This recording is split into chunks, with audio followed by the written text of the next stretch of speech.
Siapa yang tidak mengenal Jenderal Sudirman, seorang Panglima TNI pertama dan sekaligus termuda pada usia 31 tahun. Salah satu dari sekian banyak pahlawan revolusi nasional yang dimiliki Indonesia dan berjasa sangat besar pada masa revolusi kemerdekaan. Jenderal yang memiliki nama lengkap Raden Sudirman ini lahir di Purbalingga, Jawa Tengah pada 24 Januari 1916 dari orang tua bernama Karsid Kartawiraji dan Siem, memiliki seorang saudara bernama Muhammad Samingan. Ia tidak dibesarkan oleh orang tua kandungnya, melainkan diadopsi oleh pamannya yang seorang camat bernama Raden Cokro Sunaryo, agar mendapatkan kehidupan yang lebih mapan. Sudirman adalah jenderal yang memiliki wibawa dan sangat disegani oleh anggota pasukannya. Wibawa Jenderal Sudirman memang sudah terbentuk sejak kecil. Beliau memiliki tutur kata yang tenang dan bersifat solutif terhadap suatu masalah. Ia juga dikenal sebagai pejuang yang gigih dan sangat teguh dalam memegang prinsip.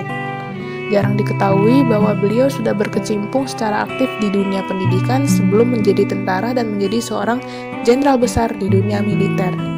Di usia 7 tahun, Sudirman masuk di HIS atau Hollands Inlandse School atau sekolah pribumi. Lalu kemudian pindah ke sekolah milik taman siswa pada tahun ke-7-nya bersekolah. Tahun berikutnya, ia pindah ke sekolah Wirotomo karena taman siswa dianggap sebagai sekolah liar oleh pemerintah Belanda. Sudirman diketahui sangat taat dalam beragama. Ia sering berceramah dan rajin dalam belajar. Di Wirotomo pula, Sudirman ikut mendirikan organisasi Islam bernama Hizbul Wathan milik Muhammadiyah. Beliau juga menjadi pemimpin organisasi tersebut. Pada tahun 1936, ia menjadi seorang guru dan kemudian menjadi kepala sekolah di Sekolah Dasar Muhammadiyah.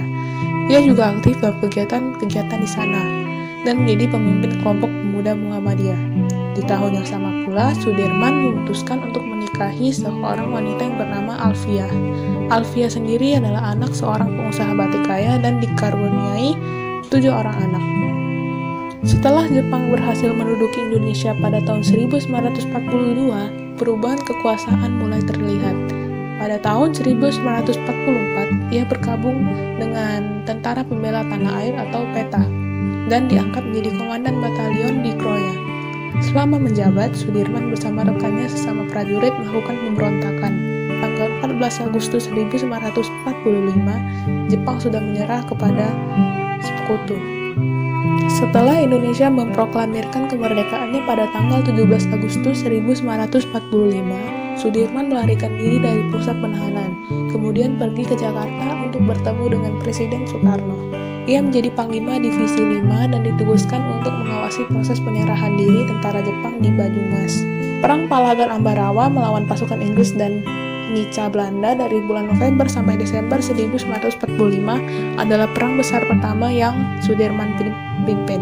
Karena ia berhasil memperoleh kemenangan pada pertempuran ini, Presiden Soekarno pun melantiknya sebagai jenderal. Pada masa agresi militer Belanda kedua atau masa perang kemerdekaan kedua, ketika masuknya tentara Belanda pada 19 Desember 1948, Sudirman yang tengah menderita sakit TBC, Soekarno meminta Sudirman yang tengah sakit itu untuk beristirahat saja. Sudirman menolak sebab ingin bersatu dengan rakyat. Bersama sekelompok kecil tentara dan dokter pribadinya, akhirnya Jenderal Sudirman melakukan perjalanan ke arah selatan dan memulai perlawanan gerilya selama 7 bulan. Saat menjalankan gerilya, Jenderal Sudirman harus ditandu dengan berpindah-pindah tempat dan keluar masuk hutan. Jenderal Sudirman tidak bisa memimpin secara langsung pasukannya saat berperang karena kondisinya. Ia memimpin lewat pemikiran dan motivasi untuk pasukannya. Setelah hampir 7 bulan bergerilya dengan berpindah-pindah, Jenderal Sudirman memutuskan kembali ke Yogyakarta, namun dihadang oleh Belanda. Kemudian ia dialihkan ke Solo. Di sana ia menyusun strategi untuk menghadapi pasukan Belanda. Setelah perencanaan yang matang, 1 Maret 1949 pagi hari, serangan besar-besaran yang serentak dilakukan di seluruh wilayah Indonesia. Peristiwa tersebut dikenal juga dengan serangan umum 1 Maret.